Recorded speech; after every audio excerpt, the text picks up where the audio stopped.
As a counsellor प्रत्येकाचं vary होतं ते, की एखाद्याला मी फक्त रिप्लाय मध्ये हार्ट टाकला तरी ती चिटिंग आहे. एखाद्या पुरुषाला त्याच्या बायकोला किंवा गर्लफ्रेंडला कोणी म्हटलं की ओ यू लुक गॉर्जस, की ते पण आवडत नाहीये.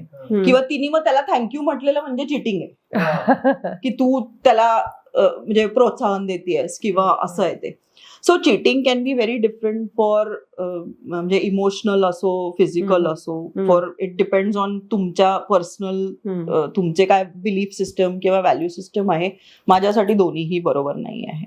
ओके हा ओके म्हणजे तुम्ही eventually one or the other will take you to the other.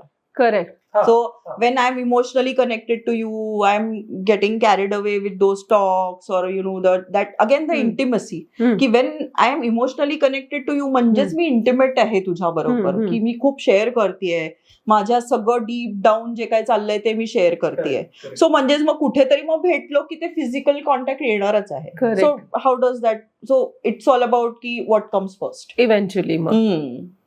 So हे लॉंग डिस्टन्स मध्ये आता बऱ्याच वेळा असे कपल्स येतात की ती तर इथे नव्हतीच, ती दिल्लीत होती, मी फक्त चॅट करत होतो, की मी शिपवर होतो, मी चॅट करत होतो तिच्याशी कारण हिला वेळ नव्हता. So but that is cheating for हर ना.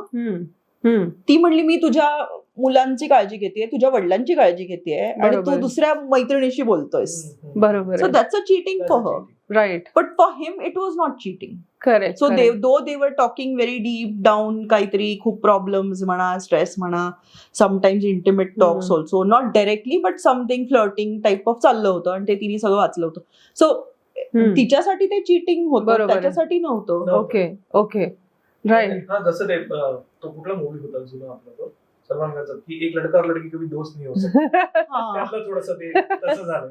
मी अगदी तसं नाही म्हणणार, असू शकतात चांगले फ्रेंड्स असू शकतात की म्हणजे पण म्हणजे there is a very thin line then between की one more couple I met again sorry मी कॅरी ऑन की त्याच्यात तो मुलगा म्हणतोय की ते लग्न करायला तयार आहे, मॅट्रिमोनियल भेटलेत, छान जवळजवळ वर्षभर आता डेट पण करतायत पण लग्न करत नाहीये. सो ते दोघं आले होते की हा प्रश्न घेऊन की हिचा एक बेस्ट फ्रेंड आहे की जो ती इन अँड आउट त्याच्याशी बोलतीये, इन अँड आउट त्याला फोटोज पाठवते, इन अँड आउट तो तिच्याशी बोलतोय, तो सगळं सांगतोय की या रेस्टॉरंट मध्ये त्याला घेऊन जा, तिकडे जा, इकडे जा.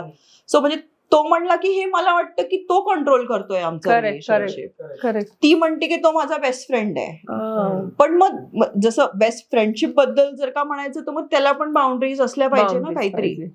की मग कट ऑफ झाला पाहिजे. हा की मग एक्झॅक्टली मग तुझी प्रायोरिटी काय आहे, मग तुझा बॉयफ्रेंड आहे, तुझा म्हणजे फियॉन्से आहे का मग बेस्ट फ्रेंड आहे. आणि कन्फ्युजनच ना म्हणजे. हा सो ती म्हणजे ती अशी येऊन सेशन मध्ये म्हणली की मी ही फ्रेंडशिप तोडणार नाही. हा आत्ताच मला असं कंट्रोल करणार असेल तर मला हे लग्नच करायचं नाही. ओके.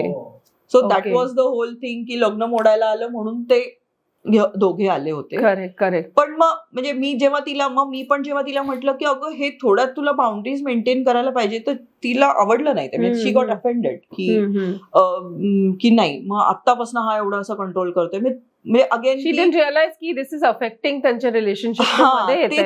तिचं माझं असंच डिफाईन्ड आहे, let him get aligned instead of me aligning with. Exact. आणि नाही तिचं मे बी तिचे जे काही रिलेशनशिपची जर्नी आहे की मे बी ब्रेकअप झालेले आहेत, लोकांनी चीट केलेलं आहे किंवा काही फेक प्रोफाईल झालेले आहेत, बरंच काय काही तिच्याबरोबर घडलेलं होतं. I could see what was happening with her.